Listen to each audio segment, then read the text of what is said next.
Hey, how's it going? Welcome back to the YouTube channel. In this video, I'm going to be walking you through how to engineer your live events to print money in 2025. If you've been following this channel, then you know we are big believers in live events. I run an events business with my business partner, and we help coaches and consultants scale their businesses with events, both virtual and in person.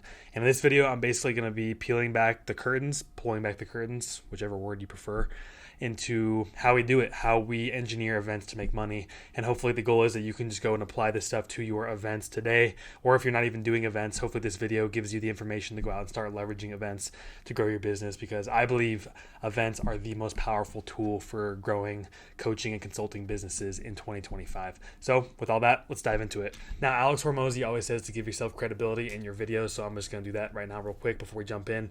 Over the last 4 years, I have been planning and managing events, but not just parties, weddings, and concerts. It's been events for coaching and consulting companies. Our events, both in person and virtual, have generated over $5 million in revenue from high ticket upsells. That's not even including ticket revenue. We've also done a number of workshop fulfillment style events with the focus of bringing communities together and increasing LTV of clients. I've done events all the way from 10 attendees up to 2,000 plus. Like I mentioned, in person, virtual. So there's probably a lot out there that I don't know much about, but what I can promise you is I do know what I'm talking about when it comes to events, and specifically leveraging events to grow a coaching or consulting business. Now that that's all out of the way, hopefully you can trust me that I know what I'm talking about when it comes to events, and we can jump into the content. So step number one in engineering your events to print money in 2025 is launching your event. And this is actually something that I see most coaches and consultants doing wrong with their live events, is they're not doing a launch. They'll just start planning an event. They'll softly announce it to their community. They'll start running ads. They'll start sending emails. Maybe they'll have their sales team call their list, and that's about it. And they expect ticket sales to start just rolling in like it's easy. And that's just not the case. With events, you need to give people a reason to buy, and you want to create a lot of noise and establish a lot of touch points with your audience and potential clients, because it takes a lot for somebody to commit to attending an event, whether it's a virtual or in-person event. And when you do launch your event, there's going to be 4 phases you're going to go through. The first is the nurture phase, which I have like a timeline next to it, and this one's infinite, because the nurture phase is really the default state of your business. This is building your audience, building your list, and most importantly, establishing a relationship with that audience list and the people in your network.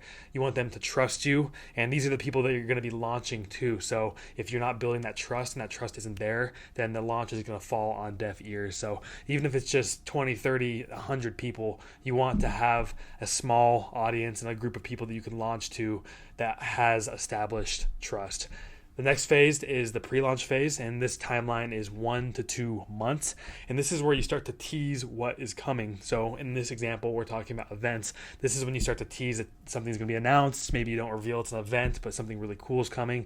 And you want to focus on building a lot of desire and anticipation during this phase, and paint a really clear picture of what the desired outcome is going to look like, so that it really emphasizes that gap between their current situation and the desired outcome. And I'll be talking more about the gap in a little bit, but a lot of desire, a lot of anticipation. You do this through content, through emails, through engaging with your audience. And then phase 3 is the launch. And what's funny is this is actually the shortest phase in the whole launch process. I have on here 3 to 7 days. That might be a little different based on your specific launch, but for most of our launches, we've done 3 to 7 days. And I like to do these on a virtual event, whether it's promoting an in-person event or a virtual event. I like to leverage virtual events to sell out other events. I mean, why not? I think events work. They do work. We've proven it. So I might as well use them to sell an event that I'm planning, to host in a couple months. Just leverage events to sell an event. Hopefully that makes sense.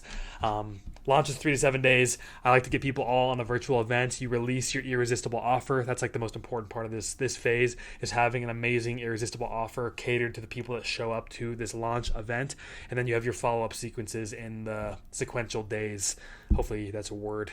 And you have your follow-up sequences, and then you have a clear deadline cutoff date so that you can have that scarcity and urgency. And then after the launch, you have the post-launch, which this is indefinite, could also be infinite, but this is kind of where you cycle back into the nurture. You continue to build your audience, build your list, build a relationship with them. You deliver on the people that bought during that launch. So if they're ticket buyers, you kind of get them into your ticket buying funnel, and you start the second sell, which I will talk about in the future slides of this video as well. And you start to prep for your future launches and demonstrations, which is something else I will talk about. So lots of good stuff to come. So after your launch, there's step number 2, which is selling tickets and actually getting buyers in the room. So hopefully you have sold an initial batch of tickets during your launch, or an initial batch of RSVPs, whether your event is free or paid. And then after you do your launch, you want to sell the rest of your tickets or get the rest of your RSVPs. So this is how you do it. The most important step is you need to have a complete understanding of who your avatar is. And we have something that we walk our clients through and that we do with all of our events called the North Star Framework. And this gives us a crystal clear understanding of who our attendee is, who our perfect avatar is, the current situation, desired outcome, pain, problems. You want to know how to directly speak to these people in their current situation and paint a picture of the desired outcome and how your event will get them to that desired outcome. And if you don't have a complete understanding of who your avatar is, and you aren't able to speak to them and tell them their problems to themselves better than they can tell themselves, then you're not going to sell out your event and you're not going to get buyers in the room. So make sure before you even start thinking of hosting an event, make sure you have a crystal clear understanding of who you're serving, who your avatar is, and who your dream buyer attendee is. And then another thing that a lot of people get wrong is you want to make your event an offer.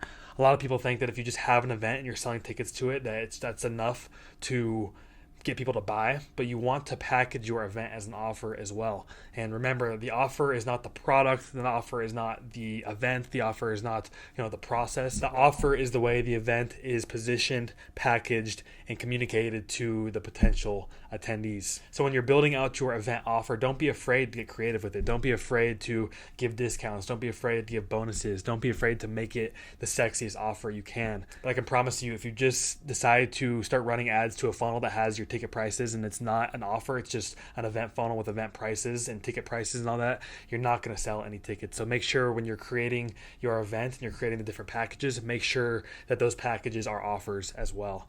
And then the last thing I want to talk about is when you're selling your event, you want to use launches, demonstrations, and promotions to sell your event. So going back to what I've been saying this whole time, a lot of people just turn on ad campaigns or send some emails and just expect it to be a consistent flow of ticket selling.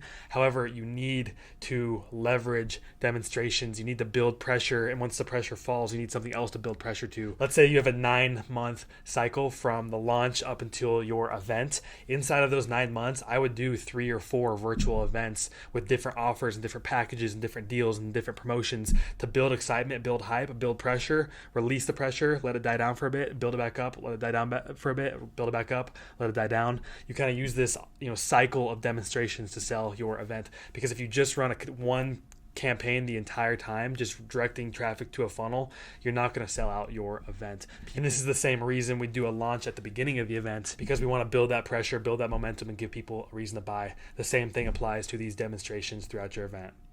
I just mentioned you could do virtual events, you could do affiliate contests, you could do lives with speakers that will be coming to your event, you could do giveaways, you could do specials, promos. If it's Black Friday or the New Year or 4th of July, you can do special deals and bundles. Whatever it is, just get creative and actually market your event. Now moving on to step number 3, this is actually getting buyers to show up. And one of the best ways to do this is having pre-event content, sequences, and campaigns. The last thing you want to do is have somebody RSVP for your event or buy a ticket and then just not talk to them until the event and expect them to show up. That is the last thing that will happen. That's the last thing you want to do, and that's the last thing that will happen. So for our events, we have a lot of pre-event content that goes out. This could just be email sequences that's teasing event content, announcing speakers, and establishing touch points. Or you could also do a course that kind of indoctrines and educates people to be the person they need to be in order to attend your event. That's a great way to kind of create like this mini transformation before the event even starts and provide value to them before the event starts to build that trust. So you can do email sequences, you can do live calls before the event, you can send out little mini courses or little free trainings that can get them ready for the event. Whatever it is, just make sure you're sending out consistent content and contact with your attendees that have already RSVP'd or bought tickets, because you want to keep your event always at the top of their mind, or else they're going to forget about it. Something else you can do is have a community. I've done this for a few events. I've also not done it for a few events, so both work. But establishing a community gives people a place to network and meet people before the event even starts, and is another way for you to provide value to your attendees before the event even starts. And that is definitely going to increase the likelihood that those people show up if they're inside of your community, if they're engaging and meeting meeting other people, it's much more likely that they're going to show up to your event if they're already interacting with your brand and the event as a whole. And another great thing about communities is you can communicate with your attendees in those communities. So you can have emails, you can have SMS, and you can also drop posts inside of the community just to let people know what's going on with the event, when stuff is starting, what they need to know before the event, or any other important communication that you want to get out to them. And the last thing I want to talk about for step number 3 is the second sale. So you must sell them on showing up to your event. A lot of entrepreneurs think that once they have sold somebody to buy a ticket, then they're done. They're sold, they're going to show up, it's all good. However, with an event, they are going to be exchanging some other currency to attend this event aside from money. Even if it's a virtual event, that currency could just be time. If your event is from noon to 3 p.m., that is 3 hours of their day that they're going to have your event playing while they're at work. Maybe they're at lunch. Maybe they're with their friends, with their family. They're going to have to take some time away from their day to tune into your event. And if it's in person, then this commitment and this currency exchange is much greater. They're going to have to exchange their time, of course, but it's also going to be booking flights, booking hotel rooms, taking time off work, taking time away from their family, their friends. There's a big commitment for people when it comes to attending events, both virtual and in person. So you want to keep selling your ticket buyers and your RSVP people to come and attend your event. And a great way to do this is through your pre-event sequences and content. It can also be just as simple as teasing your event content and then making announcements when you make something new. Maybe you signed a speaker, or you decided on the day one topic, or you have a cool activity that's going on after day one. Just announce stuff to your people about what's going on with the event and use that as an asset to market your event and get people to show up. Moving on to step number 4, you want to determine the 2 objectives for your event. So first, what's the business objective? What do you want to get out of this event? Maybe it's a sales conference and you're looking to enroll clients into your high ticket program, and you have a certain amount of programs that you want to sell. Boom, that's your objective. Maybe it's a fulfillment event and the objective of the event is to keep people inside of your high ticket program longer. There's your objective. Maybe you're doing a virtual sales conference to enroll people into your school community that's $99 a month, and you have a certain amount that you want to sell. That's your objective. Make sure you're clear on why you're hosting the event, and it's okay if it's to make more money or to sell more programs or sell your service. If that's the objective, just make it clear that that is the objective, and you can engineer your event to achieve that objective. And then you want to understand what the client objectives are as well. So if your whole focus is around your objective, then your event is going to be a little too salesy, and you're going to cater it to satisfy only you. However, your client has an objective as well. So what do they want to get out of the event? What transformation are they looking for? Goes back to the gap. What's their current situation and where are they trying to get to? What's that desired outcome? And once you have these 2 objectives understood, you can align them and you can engineer the event to achieve your objective and also your client's objective as well. Like I said, once you're clear on these, you can align them and leverage them both to work together. Now moving on to step number 5, the gap. I've mentioned this a few times, and there are a lot of amazing videos on YouTube about the gap. So if you want to research this topic a little deeper, there's some really good creators out there that talk about it. However, I'm going to be talking about this in relation to events. Now, the gap is the literal gap between the current situation of your attendee and their desired outcome.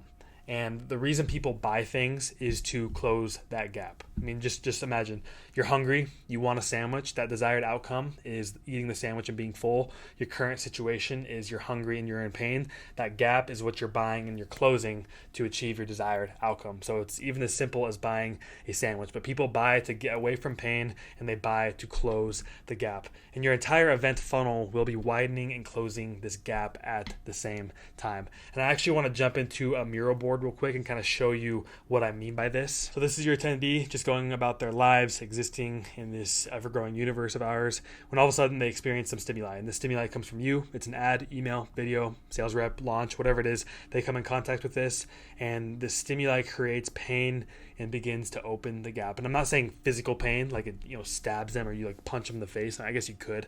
That would create pain. But this is more emotional and psychological pain. You do this indirectly. It could even be the idea of opening up a new opportunity to them. Maybe you teach people how to leverage AI to flip real estate. I don't even know if that's possible right now, but maybe you teach that and somebody sees that and they're like, dang, like that sounds pretty cool. Like my current situation kind of sucks. It could be different. It could be better. And that awareness to their current situation compared to the desired outcome, that's the gap. And any stimuli you send them should be creating that gap. And there's lots of ways to do that. Like I just said, one of them is by, giving them the option for a new opportunity. It could be stories, case studies. You could be directly calling them out. Whatever it is, your stimuli begins to create the gap. And we come down here. This is their current situation. So this is your attendee. The light blue up there. This is their current situation, and this is where they want to be. And the stimuli kind of creates that gap and that awareness between the gap of their current situation and where they want to be. Then you have more stimuli that hits them. You have more ads, emails, videos, sales reps, launches, whatever it is. And it usually takes multiple stimuli interactions where the gap is wide enough to buy. The initial stimuli is like, okay, I feel this awareness, maybe there's a desired outcome, current situation, but then it fades away. But if you hit them multiple times, or if you're doing a launch or a demonstration and you're making a ton of noise, all of that repeated touch point and stimuli interaction is going to make that gap a little wider and a little bit more painful. So this is their current situation, where they currently are. This is where they want to be. This is the gap that I am talking about. And now let's say the gap is big enough. They bought a ticket from you. Now they are good to go. They are going to go to your event. You were able to successfully sell them to attend your event. So you have the gap where they currently are, where they want to be.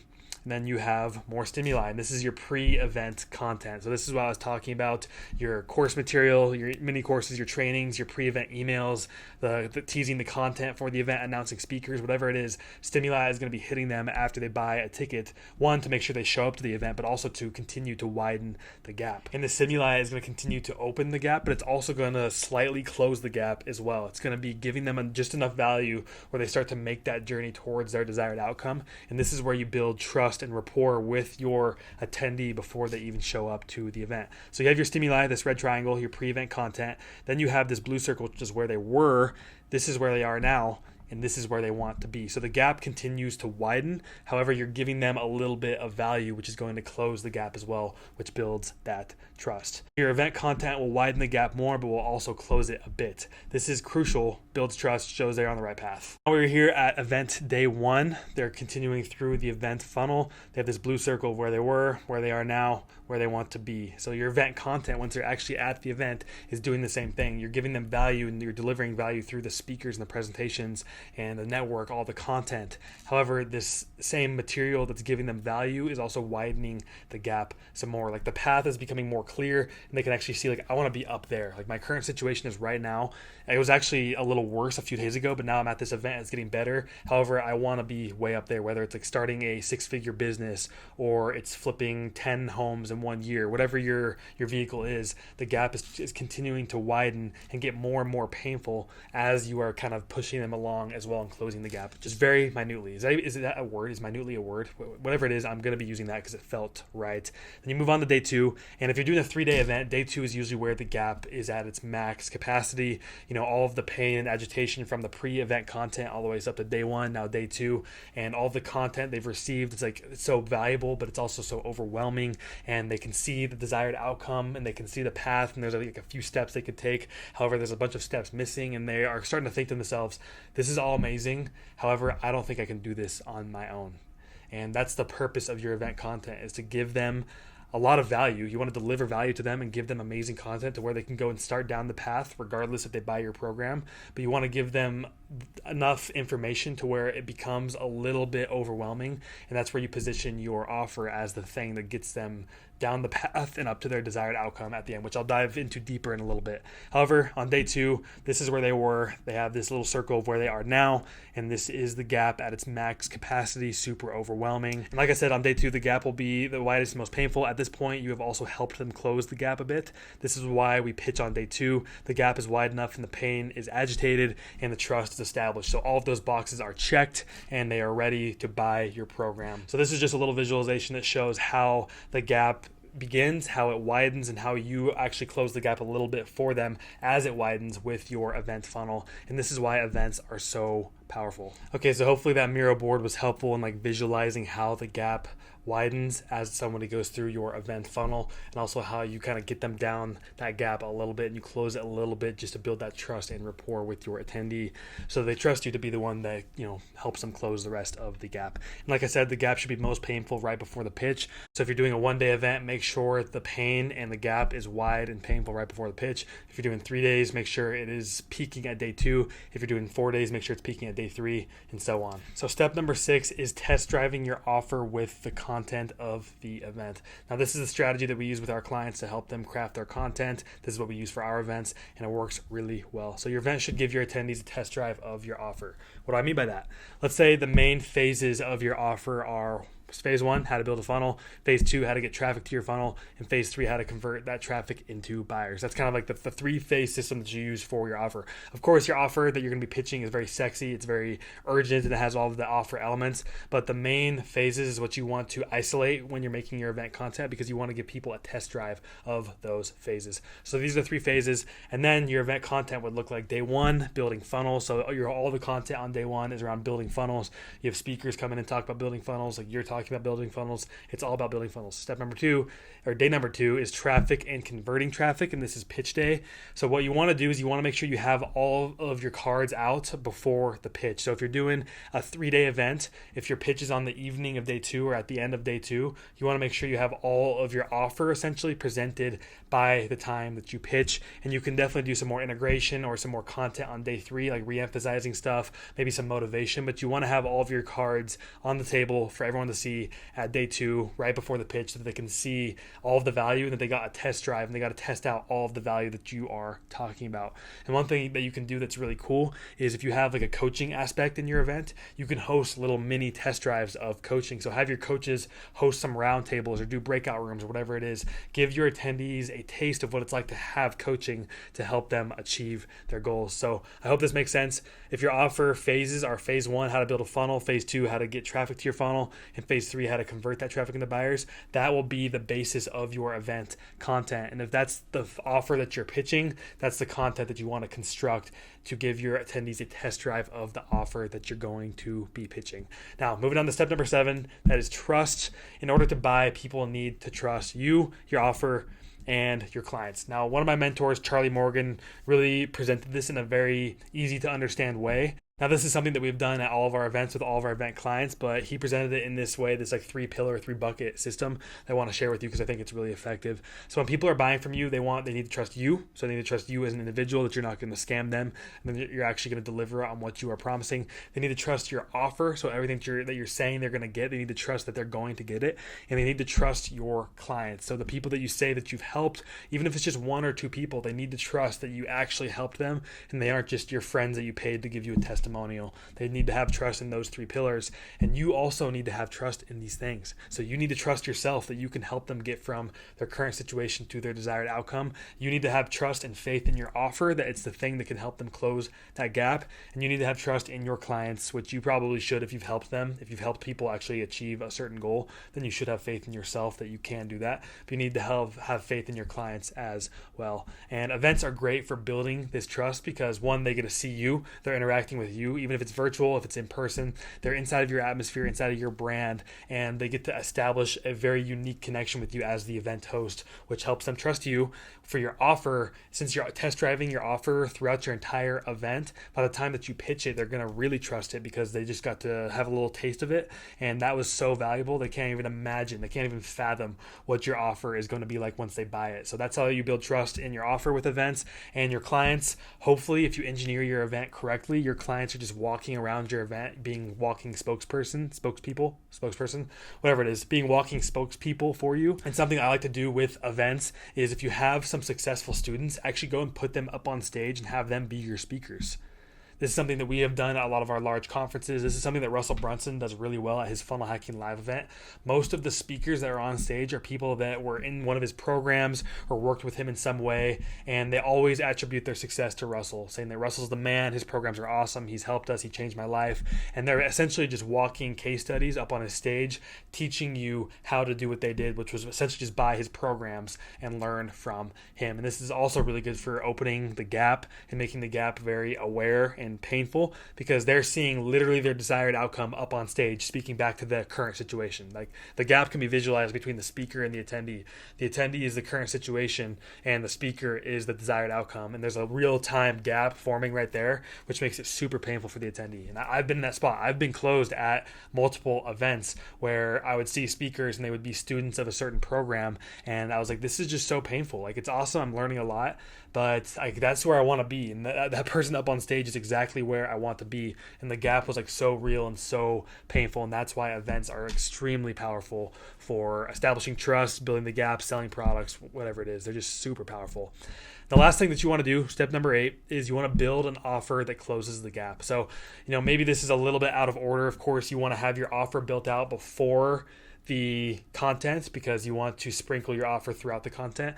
But this is more so making your offer sexy and making your offer the actual thing that takes them from their current situation to their desired outcome. But your offer should be positioned as the one thing that will help them close the gap. So going back to that Miro board real quick, just to kind of show you what I mean. If this is the gap right here, this is where they were, this is where they are now, and this is their desired outcome, your offer should be the thing that's positioned that closes the rest of this gap. And why events are so powerful, I keep repeating this, but as they were attending your event, they were getting a test drive of this offer so they can see the steps of how to get to their desired outcome. And they can even see that you're the one that can give them that outcome. And then once you position your offer and you present it to them, they're like, that's the path. It was foggy before, now I see it. It costs 20 grand and I'm gonna take it. I'm going that way. So that's why events are so powerful, and you really need to focus on positioning your offer as the thing that will close the gap for them. And all that information they got, all the confusion, all the overwhelm, it becomes crystal clear with your offer. And that's the thing that's going to take them from where they currently are to where they want to be. It's important to point out that at events, I kind of hinted on this, but the gap is very wide and painful due to full immersion because it's all around them. The branding, the people, the networking, the content, the speakers, everything is reminding them of their current situation and their desired outcome. And since your event is your offer, your attendees will see the path forward, but they will need help. And you want to position yourself and your offer as the thing that will get them to that desired outcome. So that's everything. I know that was a lot of information. Hopefully it made sense to you. If there were any questions or any confusion along the way, please drop a comment or reach out to me. My information is down in the description. I would love to help you out in any way. And I just love events, and me and my business partner love creating events for coaches and consultants and helping them grow their business with events, but more importantly, helping them build a really strong and passionate community and helping them transform people and transform people's lives with events. So if you enjoyed this video, if you're interested in events or you're looking to grow your business with events, or you're currently hosting events and you're just here to learn more, please drop a comment, subscribe, like the video. That helps us get out to more people. Obviously, we're a pretty small channel, but I think our content is really valuable. So if you could do that, that would be super helpful. And yeah, that's everything. I will see you in the next video.